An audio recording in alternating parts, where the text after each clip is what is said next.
What is our federal debt today? $3 billion. Isn't it like a billion?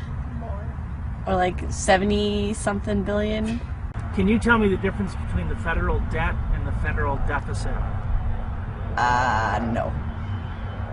I have no idea. Want to guess?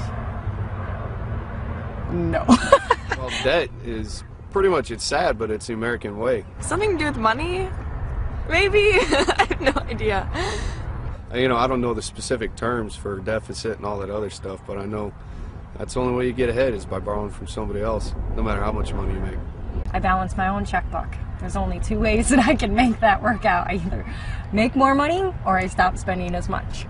I'm thinking I should have taken some economic classes because I have no idea where the money comes from. Tell me this, what do you think the government spent more money on last year? The war. Well, I didn't finish asking. Oh, sorry. Do you think we spend more money on the war in Iraq or paying the interest fees on our federal debt?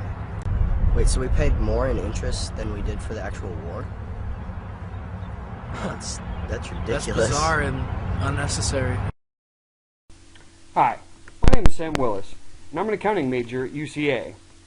Before taking courses in accounting, I would have had trouble with a lot of these questions, so I want to use an accounting method called the income statement to try and break down the national deficit and the national debt. The accounting income statement that I'm going to use is very, very basic. It only has 3 parts. So let's spend a few minutes. The first part of the accounting statement is called revenue. This could be thought of as positive cash inflows.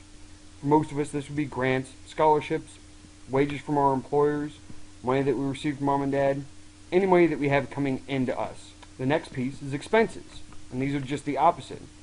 These could be thought of as cash outflows, or all the money that we spend. Rent, bills, food, clothing, tuition, anything you spend money on, we're going to call expenses. The difference of the two, all the cash that we take in versus all the cash that we shell out, is either positive, and we'll call that income, or negative, and we'll call that a loss.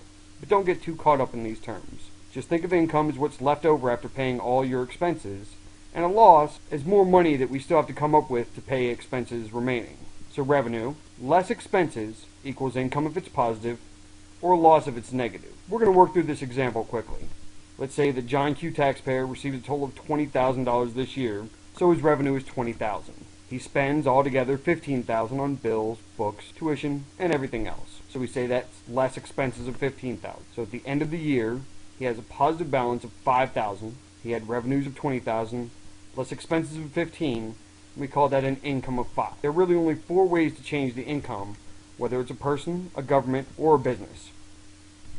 The first is to increase the money that we collect, increase our revenues. Make more at our job, work more hours, you get the idea.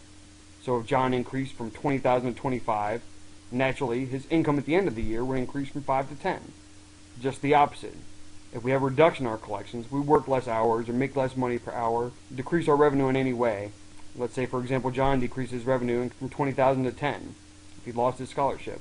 He would then go from having an income of $5,000 to a loss. Those parentheses just mean that it's a negative number. The third change that we can make is we could increase our expenses. And I think this is probably the easiest. Just spend more money.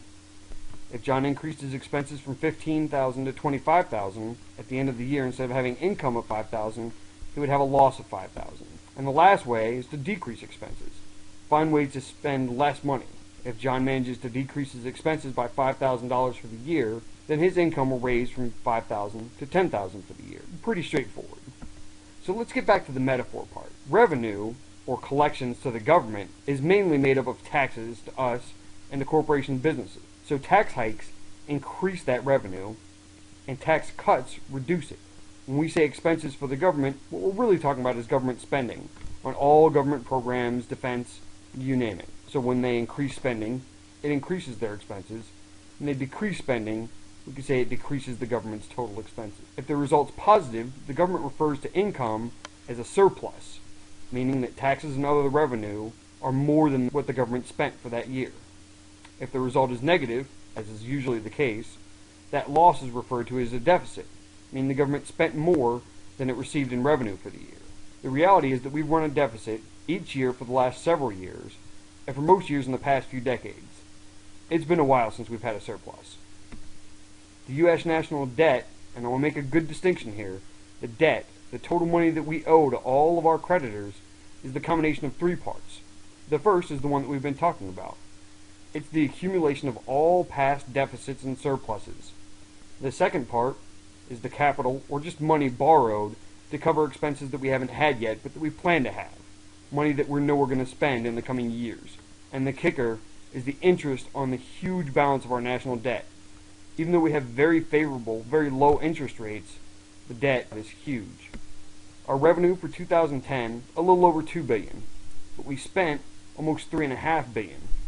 So we had a loss, or a deficit for the year, of $1.3 billion. That's just in 2010. As of February 17th, our national debt is over $14 trillion, and it grows every second as the interest tacks on. So each year's deficit and each year's interest will continue to add to that debt. It's that simple. Accounting, it's enlightened.